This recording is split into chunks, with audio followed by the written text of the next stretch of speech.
जय हिंद दोस्तों, मेरा नाम है वेद त्रिवेदी और आज हम लोग अपने इंश्योरेंस क्लेम्स के सेशन को आगे बढ़ाते हुए इसमें बहुत ही इंपॉर्टेंट टॉपिक्स को डिस्कस करने वाले हैं। और ये वीडियो आपके लिए बहुत ही महत्वपूर्ण होने वाला है, क्योंकि इसी एक ही वीडियो के अंदर मैं तकरीबन 5 से 6 कुछ टाइप के क्वेश्चन कैसे किए जाते हैं उनको समझाने वाला हूँ। इस वीडियो के अंदर मैं आपको सबसे पहले तो बेसिक कॉन्सेप्ट बताता हूँ कि इंश्योरेंस क्लेम्स में आखिर है क्या, और उसके बाद मैं ये आपको बताता हूँ कि कैसे हम लोग सीधी सीधी कुछ बातों का ध्यान रखते हुए किसी भी टाइप का क्वेश्चन कर सकते हैं। तो चलिए बिना किसी विलंब के स्टार्ट करते हैं आज का अपना ये सेशन, जिसमें हम लोग इंश्योरेंस क्लेम से रिलेटेड कई एक पॉइंट डिस्कस करने वाले हैं। तो देखिए भैया, जब बात करी जाए इंश्योरेंस क्लेम्स की, तो मैंने आपको बताया था कि हम लोग को इस पूरे ही चैप्टर में केवल क्लेम पढ़ना है कि दावा कितने का किया जाए, बस यही तो पढ़ना है। फिर वो चाहे लॉस ऑफ स्टॉक हो, लॉस ऑफ एसेट्स हो या लॉस ऑफ प्रॉफिट हो, आप बताते तो अपने लॉस को ही है। और जब लॉस को बताने के लिए हम कोई भी इंफॉर्मेशन क्रिएट करते हैं और उस बीमित संस्थान को बताते हैं, बीमा देने वाले संस्थान को, कि हमारा नुकसान कितना हुआ, यही क्लेम होता है। तो कुल मिलाकर मैंने आपको पिछले वीडियोस में भी बताया है, हम लोग को इस चैप्टर के अंदर क्या चाहिए होगा, सिर्फ और सिर्फ हमारा, अगर मैं लॉस ऑफ स्टॉक की बात करूं तो इस कंडीशन में हम लोग को सिर्फ और सिर्फ चाहिए होगा मेरा क्लोजिंग स्टॉक। क्या चाहिए होगा? क्लोजिंग। यही सबसे महत्वपूर्ण है। और इसको जानने के लिए, चूंकि देखो आग लगी होगी, तो जब आग लगी हुई है तो उस समय आपने पूरा वर्ष अपना कंप्लीट नहीं किया है, ठीक है ना। और जब वर्ष कंप्लीट नहीं किया है तो जितना माल बेचा है, वर्ष जब कंप्लीट करते, अकाउंटिंग करते, तब आपको पता चलता है कि हमारा प्रॉफिट कितना हुआ था। उसकी अवधि के बीच में ही आग लग गई। जब आग लग गई तो माल जल करके नष्ट हो गया, और जब माल जल चुका है तो आपको ये नहीं पता है कि हमने इस अधूरे समय में कितना लाभ कमाया था। तो दूसरे नंबर पर हम लोग को चाहिए होगा ग्रॉस प्रॉफिट। क्या चाहिए होगा? ग्रॉस प्रॉफिट चाहिए होगा। और भैया मेरे, अगर ये दो चीजें आपको पता चल गई हैं तो फिर कोई भी क्वेश्चन ऐसा है नहीं जो आप कर ना सके लॉस ऑफ स्टॉक का, क्योंकि इनसे आगे कुछ है ही नहीं। सब कुछ कुल मिला के अगर आप पढ़ चुके हो इस चैप्टर को पहले से ही, तो आप जानेंगे कि इसको हम लोग कुछ दूसरी तरीके से पढ़ने वाले हैं, ठीक है ना। वो लंबा लंबा प्रोसीजर जो हमने इससे पहले आपने पढ़ा है, उसको हम कतई फॉलो करने वाले नहीं हैं। हम लोग को सिर्फ ये दो वैल्यू चाहिए। और क्यों चाहिए यार? इसके अलग आप जाके देखो और बताओ मुझे, इससे अलग क्या होता है। कुल मिलाकर हर क्वेश्चन में आप करते क्या हो? यही तो कैलकुलेट करते हो, closing stock on the date of fire. और closing stock on the date of fire calculate करने के लिए आप ग्रॉस प्रॉफिट पर जाते हो। तो कुल मिलाकर पूरा क्वेश्चन जहां जहां घूमेगा वो यही दो पॉइंट होंगे, इन्हीं के आसपास पूरा क्वेश्चन घूम रहा होगा। तो उन्हीं क्वेश्चंस में से कैसे क्वेश्चन घूमता है, आज हम लोग अब उसको स्टार्ट करते हैं। देखो, कभी कभी क्या होगा, आपको कई एक वर्ष का सेल्स दिया होगा और ग्रॉस प्रॉफिट दिया होगा। कई एक वर्षों का सेल्स दिया होगा और ग्रॉस प्रॉफिट दिया होगा। जैसे आपको क्वेश्चन में इंफॉर्मेशन क्या होगा, सेल्स, ग्रॉस प्रॉफिट, ये पिछले कई वर्षों का दिया होगा। इधर हम लोग ईयर्स का भी कॉलम बना लेते हैं। ईयर्स जैसे मान लो 2018, 2019, 2020 और 2021। सेल्स मान लीजिए यहां पर आपको सेल्स दी हुई है 4 लाख रुपए की। सेल्स कितनी है आपको? 4 लाख रुपए की है। ग्रॉस प्रॉफिट दिया गया है आपको 40,000। सेल्स है 5 लाख रुपए, ग्रॉस प्रॉफिट है 50,000। सेल्स दी गई है आपको 6 लाख रुपए की और ग्रॉस प्रॉफिट है 60,000। जो 2021 है ये आग लगने का वर्ष है। जो 2021 है ये आग लगने का वर्ष है। इसी वर्ष में व्यवसाय में आग लगी हुई है। जब आग लगती है तो हम लोग क्या करते हैं, मेमोरेंडम ट्रेडिंग अकाउंट बनाते हैं। मेमोरेंडम ट्रेडिंग अकाउंट में हमको ग्रॉस प्रॉफिट रेट चाहिए होती है, क्योंकि पिछले इस क्वेश्चन में आपको ग्रॉस प्रॉफिट रेट दी नहीं होगी। और हम लोगों को मेमोरेंडम ट्रेडिंग अकाउंट बनाने के लिए ये ग्रॉस प्रॉफिट रेट होना हमारे लिए कंपलसरी है, क्योंकि इसी को सेल्स के ऊपर रख करके हम लोग ग्रॉस प्रॉफिट निकालेंगे, तभी तो क्लोजिंग स्टॉक बैलेंसिंग फिगर आएगा। तो ये हमको चाहिए, क्वेश्चन के अंदर है नहीं। तो अब ऐसे क्वेश्चन के अंदर हम लोग क्या करेंगे, तो पिछले 3 वर्षों की सेल्स और ग्रॉस प्रॉफिट आपको दिया गया है। ग्रॉस प्रॉफिट रेशियो आप निकाल दीजिए। ग्रॉस प्रॉफिट रेशियो का फॉर्मूला क्या होता है? GPR बराबर gross profit upon net sales into 100। तो यहां पर हम लोग कैलकुलेट करते हैं GPR, gross profit upon net sales into 100। अब ग्रॉस प्रॉफिट है 40,000, नेट सेल्स है 4 लाख। 40,000 का 4 लाख के साथ जो रिलेशन है वो क्या है? 10% है। ठीक है। 50,000 का 5 लाख के साथ जो रिलेशन है वो क्या है? 10% है। 60,000 का 6 लाख के साथ जो रिलेशन है वो क्या है? 10% है। अर्थात कंपनी का जो पिछले 3 वर्षों का ग्रॉस प्रॉफिट का रेशियो है वो एकदम एक्सटेंड कर रहा है, एकदम क्या हो रहा है? स्थिर हो गया है। जो पिछले 18 में उसने कमाया वो 10%, 19 में कमाया 10%, 20 में कमाया 10%, तो 2021 में क्या वो 50% कमा लेती? 2021 में भी वो कितना कमाएगी? 10% का ही प्रॉफिट कमाएगी। पहला प्रॉब्लम हमारा यहां पर सॉल्व हो चुका है। ठीक है ना। जब आपको क्वेश्चन के अंदर ग्रॉस प्रॉफिट रेट नहीं दिया होगा लेकिन पिछले कई वर्षों का ग्रॉस प्रॉफिट और आपको सेल्स दिया होगा, और जब उसके आधार पर हम लोग ग्रॉस प्रॉफिट रेशियो पिछले 3 या 4 वर्षों का कैलकुलेट करें तो वो बराबर आए, उसमें ना कहीं कमी हो रही हो ना कहीं वृद्धि हो रही हो, इसका मतलब है कि मेरा जिस वर्ष आग लगी है हमारे यहाँ उस वर्ष भी ग्रॉस प्रॉफिट ठीक उतना ही होगा जितना इससे पिछले वर्षों में हुआ करता था। बात आपको एकदम क्लियर हो गई होगी। ठीक है ना, एकदम क्लियर हो गई, समझ में आ रहा है। चलिए अब दूसरा कंडीशन देखते हैं कि अगर ये बराबर ना आए तो क्या स्टार्ट करते हैं। तो यहां पर भी हमने ईयर्स वही रखे हैं, सेल्स रखी है, ग्रॉस प्रॉफिट रखा, GPR निकालना बिल्कुल वैसे ही किया जाएगा। ठीक है ना। लेकिन इस बार क्या है, जो सेल्स हमारी दी गई है, ये सेल्स दी गई है हमारी कितनी? 4 लाख रुपए की, और जो ग्रॉस प्रॉफिट दिया गया है ये है हमारा 50,000 रुपए का। जो यहां पर सेल्स दी गई है वो है 3 लाख रुपए की। सेल्स कितनी है? 3 लाख रुपए की, और जो ग्रॉस प्रॉफिट है वो कितना है? 90,000 रुपए का है। जो सेल्स दी गई है 2020 के लिए वो 5 लाख रुपए है। जो सेल्स दी गई है 2020 के लिए वो कितनी है? 5 लाख रुपए है। और जो ग्रॉस प्रॉफिट दिया गया है 2020 के लिए उसको कितना मान लेते हैं? तो इसको मान लेते हैं कि ये है हमारा 50,000 ही है। 50, इसको 75 कर देते हैं, ये है हमारा 75,000 रुपए। ठीक है ना। और जो 2021 है ये आग लगने का वर्ष है, इसी वर्ष आग लगी है। यहां पर मेमोरेंडम ट्रेडिंग अकाउंट बनाना है हमको, और मेमोरेंडम ट्रेडिंग अकाउंट बनाने के लिए GPR अनिवार्य रूप से हमको चाहिए होता है। ठीक। ग्रॉस प्रॉफिट रेशियो का फॉर्मूला वही है जो पिछले क्वेश्चन में अभी मैंने आपको समझाया है। चलिए अब इस बार हम लोग ग्रॉस प्रॉफिट रेशियो निकाल लेते हैं, कितना कितना आएगा। तो भैया 50,000 का जब आप 40,000 के साथ रेशियो निकालोगे तो कितना आएगा? 50,000 डिवाइडेड बाई 4 लाख गुणे 100, 2 जीरो ये कट गए। ठीक ना, 5 जीरो ये कट गए, 3 जीरो इधर से गए, ये आ गया हमारा 5 एकन 5, और बचा हमारा 1, तो सॉरी 4 एकन 4, बचा यहाँ पर 1 हो गया 10, 4 दूना 8 और 4 पंचे 20, 12.5% ग्रॉस प्रॉफिट रेशियो हो गया। अच्छा यहां पर आओ तो इसका तो 90,000 और यहां पर 3 लाख गुणे 100, 5 जीरो ये कट गए, 2 ये कट गए, 3 ये कट गए, तो बचा हमारा 30 को इससे डिवाइड कर दो, 3 तियां 9, कितना आ गया? 30% आ गया। अच्छा चलो यहां आओ तो यहां पर 75,000 डिवाइडेड बाई 5 लाख गुणे 100, 5 जीरो ये कट गए, 2 जीरो ये कट गए, 3 जीरो ये कट गए। ठीक ना, 15 पचे 75, कितना आ गया? 15% आ गया। ठीक। अब देखो पहला रेशियो मेरा कितना? 12.5, दूसरा कितना? 30%, तीसरा कितना? 15%। अरे स्थायी तो है ही नहीं, कहीं कहीं स्थायी तो है ही नहीं। तो आखिर हम कितना कमाते 2021 में? 2021 में हम लोग कितना कमाते, ये अनुमान कैसे लगाया जाए? तो भैया मेरे ऐसी कंडीशन में एवरेज रेट ऑफ GP ले ली जाती है, total gross profit rate upon number of years. बस तो यहां पर 12.5 प्लस 30 प्लस 15 डिवाइडेड बाई 3। ठीक है ना।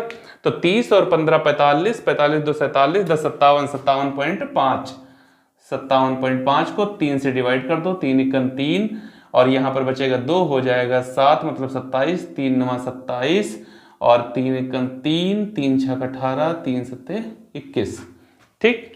19.167% ग्रॉस प्रॉफिट हम लोग लेंगे, कब के लिए? 2021 के लिए। बात एकदम क्लियर हो गई है।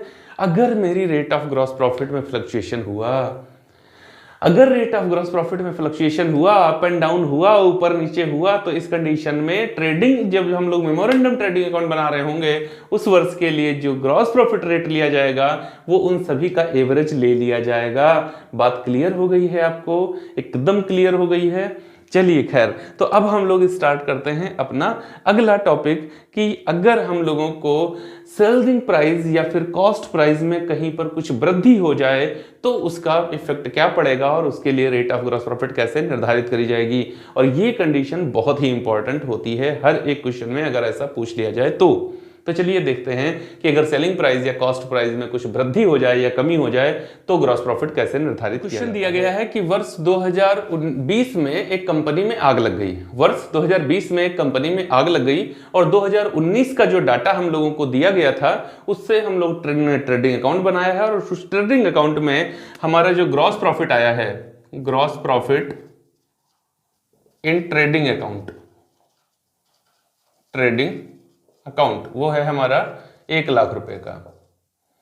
और जो सेल्स आई थी वहां वो आई थी हमारी 5 लाख रुपए की। सेल्स कितनी आई थी वहां पर? ट्रेडिंग अकाउंट में कितनी थी? 5 लाख रुपए थी। तो इसका मतलब है कि ट्रेडिंग अकाउंट का मेरा जीपीआर कितना हो गया, ग्रॉस प्रॉफिट रेट कितना हो गया, gross profit upon net sales into 100, तो 1 लाख अपॉन 5 लैक्स गुणे 100 बराबर 5 दूना 10, 20%, ठीक है ना। 20% ग्रॉस प्रॉफिट हुआ है हमें 2019 में, क्योंकि 2020 में आग लगी तो 2019 में हमने ट्रेडिंग अकाउंट बनाया और उस ट्रेडिंग अकाउंट में 20% का हमें प्रॉफिट आ गया है। 1 लाख रुपए का ग्रॉस प्रॉफिट 5 लाख रुपए की सेल्स के अकॉर्डिंग। अब क्वेश्चन में इंफॉर्मेशन है, क्या इंफॉर्मेशन है? सेलिंग प्राइस इंक्रीज हो गया है, इंक्रीज बाई 10%, ठीक है ना। कब से? तो फ्रॉम 2020, 2020 से जो सेलिंग प्राइस है वो इंक्रीज हो गया कितना? 10%। And there is no change in cost, and there is no change in cost, लेकिन लागत में कोई परिवर्तन नहीं आया है।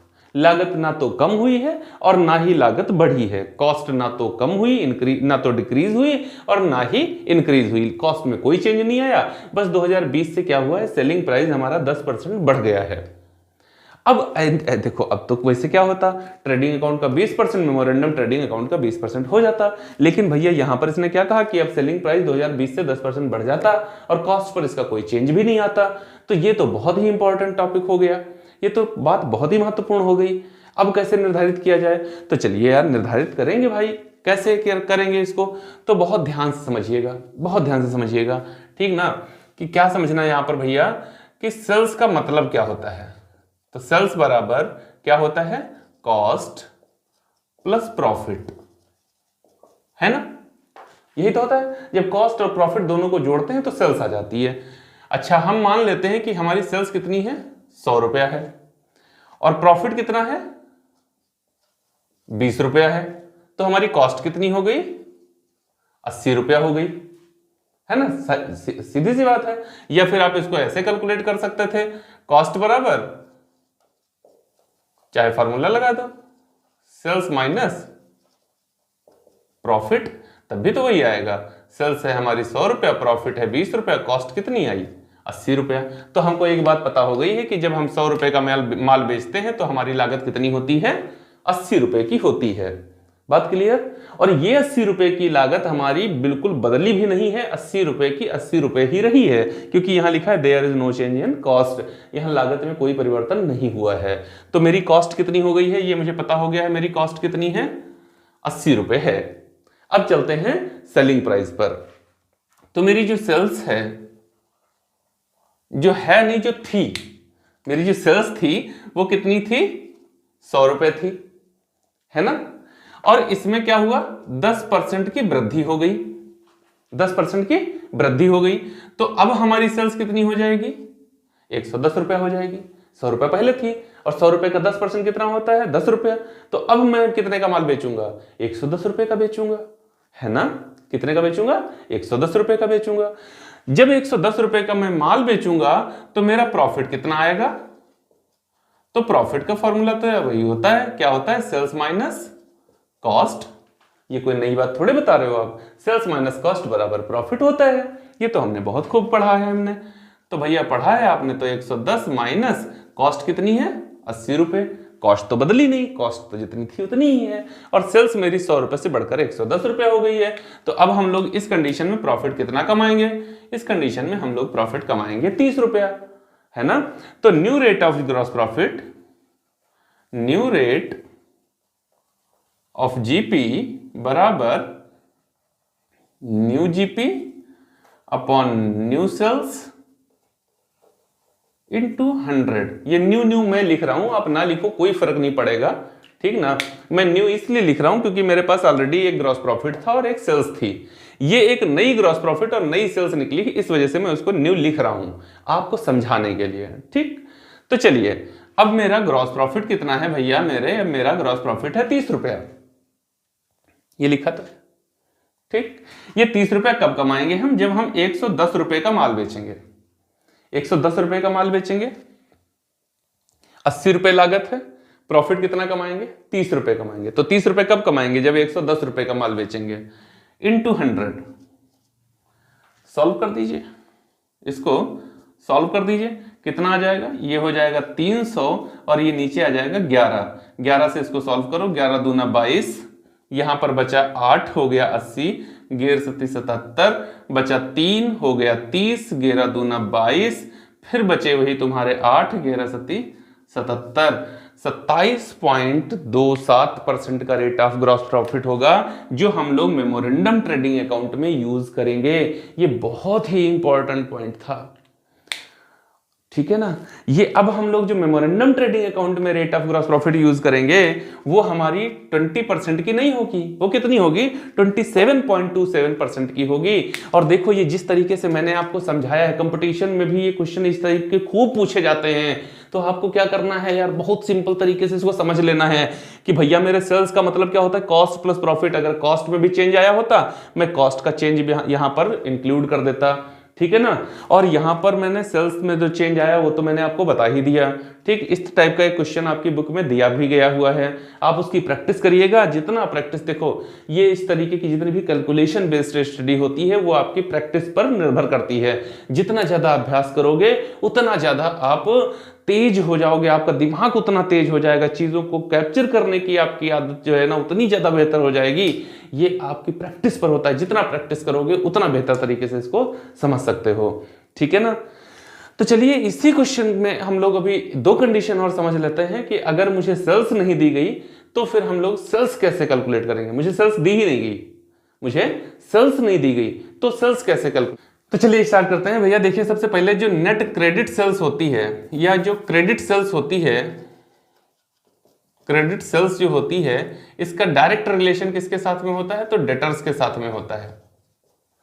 अब अगर मुझे सेल्स नहीं दी गई तो डेटर्स अकाउंट बना देंगे, अगर सेल्स नहीं दी गई तो डेटर्स अकाउंट बना देंगे और फटाक से हमें सेल्स पता चल जाएगी। कैसे बनाएंगे डेटर्स अकाउंट? तो आइए यहां पर हम लोग एक डेटर्स अकाउंट बना करके चेक कर लेते हैं। डेटर्स अकाउंट बनाने के लिए आपको ये कॉलम बना दिया हम लोगों ने, सेम अकाउंट का format, particulars amount, particulars amount. देखिए, डेटर होते हैं आपकी संपत्ति, और संपत्तियों का बैलेंस हमेशा डेबिट होता है, तो टू बैलेंस बीडी। मान लो मेरे ओपनिंग डेटर्स जो हैं वो 20,000 के हैं, ठीक है, 20,000 लिख दिया। हमारे डेटर्स ने हमको क्या किया हुआ है? पेमेंट किया हुआ है। कितना? 60,000 रुपए का पेमेंट किया। तो एंट्री क्या होगी? Cash account debit to debtors, तो क्रेडिट पोस्ट कर दो बाय कैश अकाउंट। कितना? 60,000। हमने अपने डेटर्स को डिस्काउंट दे दिया, तो एंट्री क्या होगी? डेटर्स को डिस्काउंट दिया हुआ है, discount allowed account debit to debtors, ठीक है ना? तो बाय डिस्काउंट अकाउंट मान लो मैंने 2000 का डिस्काउंट भी दे दिया है, ठीक। हमारे डेटर्स ने हमारा बिल एक्सेप्ट किया हुआ है, हमारे डेटर्स ने हमारा क्या किया है, बिल एक्सेप्ट किया हुआ है, तो एंट्री क्या होगी, एंट्री क्या होगी, bills receivable account debit to debtors account, bills receivable account debit to debtors. तो क्रेडिट में क्या लिखेंगे, बाई BR। मान लो 10,000 का हमारा बिल भी उन लोगों ने एक्सेप्ट किया हुआ है, हमने अलाउंसेस दिए हैं उनको, तो बाई अलाउंसेस, ये भी हमने 3,000 के दे रखे हैं, ठीक है। अब हमारे कुछ क्लोजिंग डेटर्स भी हैं, तो क्लोजिंग डेटर्स, जब ओपनिंग बैलेंस हमारा डेबिट होता है तो क्लोजिंग बैलेंस हमारा क्रेडिट होगा, बाई बैलेंस CD।